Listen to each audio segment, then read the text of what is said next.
আসসালামু আলাইকুম। এটা হচ্ছে আমার Vivo C32Y। তো আজকে একটু বেরিয়েছি আপনাদেরকে জাস্ট একটু দেখানোর জন্য যে এটা রিভিউ করার জন্য ঠিকঠাক আছে কিনা। আমি এটা দেখাচ্ছি আমার কত কিলোমিটার এখন পর্যন্ত রান হয়েছে। এই যে এখানে দেখা যাবে যে 574 কিলোমিটার পর্যন্ত এখন পর্যন্ত রান করেছি আমি। সো ফার্স্ট গিয়ারে দেওয়া আছে, সমস্যা নেই। 21% চার্জ আছে আমার। তো এটা নিয়ে আমি একটু আগে উত্তরা গিয়েছিলাম, তো এটার জন্য হয়তো চার্জটা একটু কম দেখাচ্ছে। আপনাদেরকে এটার একটা রাইডিং এক্সপিরিয়েন্স দিতে পারবো কিনা জানি না, কারণ এখন রাতের বেলা, সন্ধ্যা হচ্ছে আর কি, সন্ধ্যার সময়। তারপরে যতটুকু পারা যায় ততটুকু দেওয়ার একটু ট্রাই করবো। তো আমি মাঝে মধ্যে দেখা যায় যে ওয়ানে দিয়েও চালাই বা টুতে দিয়েও চালাই। তো দুইটা মোড আছে, যখন যেটা দরকার পড়ে সেই মোড দিয়ে আমি চালানোর চেষ্টা করি আর কি। ব্যাটারি ব্যাকআপটাও ওই অনুযায়ী আমার মোটামুটি আলহামদুলিল্লাহ ভালোই দিচ্ছে। তো আমার এটা নেওয়ার প্রায় 20 দিনের মতো হচ্ছে। 20 দিনের মধ্যে আমি 500 সামথিং কিলো, যেটা দেখলেন আপনার 500 কিন্তু আমি চালিয়ে ফেলেছি।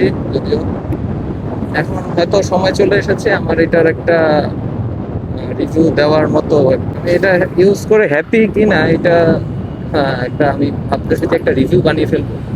তো এই রিভিউতেই আমি এটা সব তুলে ধরবো যে কতটুকু এই Vivo C32Y আমি কতটুকু উপকার পেয়েছি এবং কতটুকু আনে।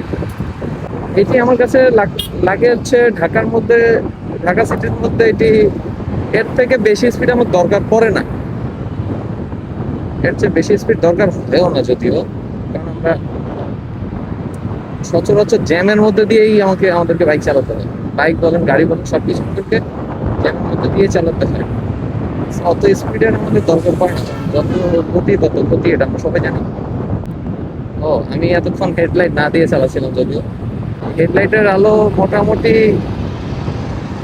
সিটির জন্য ঠিকঠাক আছে। এই আপার এই ভিতর মোটামুটি ঠিক আছে, আমার চলে যায়। এক্সট্রা কোনো লাইট এটার মধ্যে লাগাতে চাই না, কারণ এটা এই বাইক চলেই ব্যাটারি দিয়ে। তো এক্সট্রা কোনো ব্যাটারির হ্যাসেল বা চাপ আমি দিতে চাচ্ছি না এই বাইকের উপর।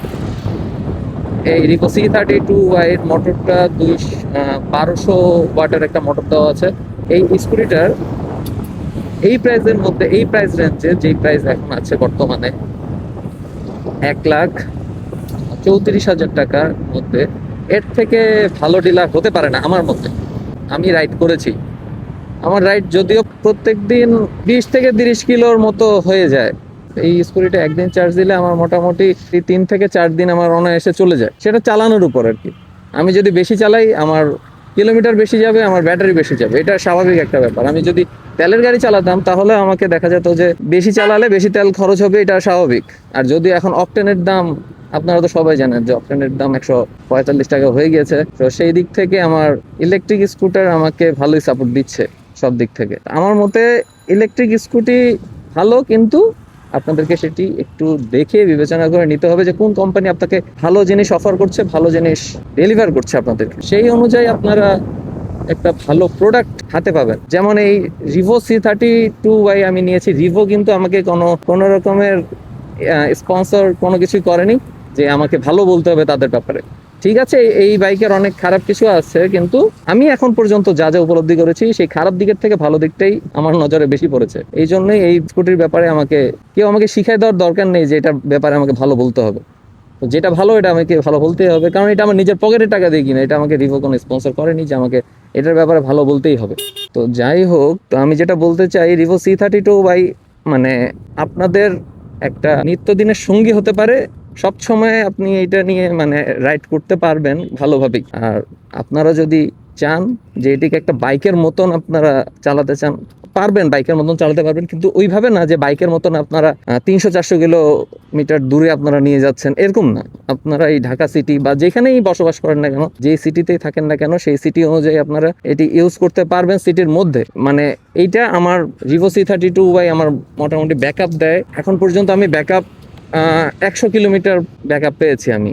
মানে 100%-এ 100 কিলো গিয়েছে আমার যতদূর আমি চালিয়েছি। আর এই অনুযায়ী দেখা যাচ্ছে যে 100 কিলো কিন্তু কম না। আমার 100% চার্জ করতে আমার খরচ পড়তেছে বিদ্যুতের প্রতি ইউনিট প্রতি আমার 2.77 kW/hr, আমি যদি ভুল না করি। তো সেই অনুযায়ী আমার এটা মোটামুটি, যেহেতু আমার হচ্ছে কমার্শিয়াল বিল আসে বিদ্যুতের, সেই দিক থেকে একটু বেশি আসে আর কি, কিন্তু নর্মাল বিদ্যুৎ বিল অনুযায়ী এটা মানানসই, এটা অনেক মানানসই। আমার আমার যে কমার্শিয়াল বিদ্যুৎ বিল আসে এটাতেও এটা চলে যায়, এমন না যে অনেক বেশি খরচ হয়ে যায়। 60 টাকার মধ্যেও যদি হয়ে থাকে তাও কিন্তু কম না, অনেক কম টাকার মধ্যে আমি 100 কিলোমিটার রান করতে পারছি। সেদিক থেকে তো আলহামদুলিল্লাহ এটা অনেক ভালোই আছে। আপনারা চাইলে এই জিনিসটা ইউজ করতে পারেন যদি বাজেট থাকে, এই রিভো C32Y। আর আমার মতে মনে হয় যে ইলেকট্রিক বাইক যদি আপনারা ইউজ করেন বা করতে চান, সেই ক্ষেত্রে আপনাদের এই ব্যাটারি পার্সেন্টেজ দেখা যায় এরকম বাইক নেওয়াই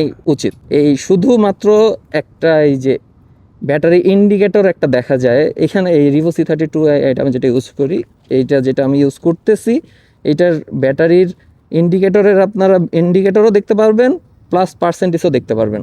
সো সেই দিক থেকে এই বাইকগুলো আপনার জন্য ভালো হবে যে আপনারা পার্সেন্টেজ অনুযায়ী দেখে নেবেন। এটা আপনার সেফটি হিসেবে আপনি ইউজ করতে পারেন। কারণ হচ্ছে আপনার দেখা গেল যে আপনার ব্যাটারিতে দেখা গেল 20% চার্জ আছে, কিন্তু যদি পার্সেন্টেজ আপনি দেখতে না পান, শুধুমাত্র ব্যাটারি বার দেখে আপনার এটি বোঝা সব থেকে বেশি কঠিন হয়ে যাবে। দেখা গেল যে আপনি একটা ইমার্জেন্সি জায়গায় যাচ্ছেন, আপনি ব্যাটারি চার্জ দেখতেছেন যে আপনার ব্যাটারির বার আছে একটা বা দুইটা, কিন্তু আপনি একটু পরেই চালাতে চালাতে মাঝ রাস্তায় এটি থেমে গেল এবং দেখলেন যে ব্যাটারির তো চার্জ নেই। সেই ক্ষেত্রে তো একটা বিপদে তো পড়ে যাবেন। সো আমার মতে মনে হয় যে ব্যাটারি পার্সেন্টেজ দেখেই নেওয়া উচিত বাইক। আর স্কুটি এমন একটা জিনিস যেটি আপনি লাইকে কারের মতন ইউজ করতে পারবেন। কারের মধ্যে যেভাবে আপনি জিনিসপত্র ঢুকাতে পারেন, যেভাবে আপনি জিনিসপত্র রাখতে পারেন, দেখেন এখানে লেগ স্পেস বলেন বা যে মানে এখানে জিনিসপত্র রাখতে পারবেন চাইলে, এখানে জিনিসপত্র রাখার হিউজ স্পেস। এখানে আপনি চাইলে একটা বাজার করে বস্তা রাখতে পারবেন, চালের বস্তা রাখতে পারবেন, আটার বস্তা রাখতে পারবেন, সব কিছুর বস্তা এখানে রেখে আপনি চালাতে পারবেন। এবং সিটের নিচে ম্যাক্সিমাম মোটামুটি আমি বাজার করে এখানে ঢুকাতে পারি। তো যাই হোক, এটি একটা কারের মতন আমি ইউজ করতে পারি। প্লাস হচ্ছে এখানে একটা পকেট আছে দেওয়া, এই পকেটের মধ্যে আমি চাইলে অনেক কিছু রাখতে পারি। তো যাই হোক আর কি, আজকে অনেক কিছু বলে ফেলেছি এটার ব্যাপারে। আমি চাচ্ছি যে এটার একটা রিভিউ দিতে চাচ্ছি।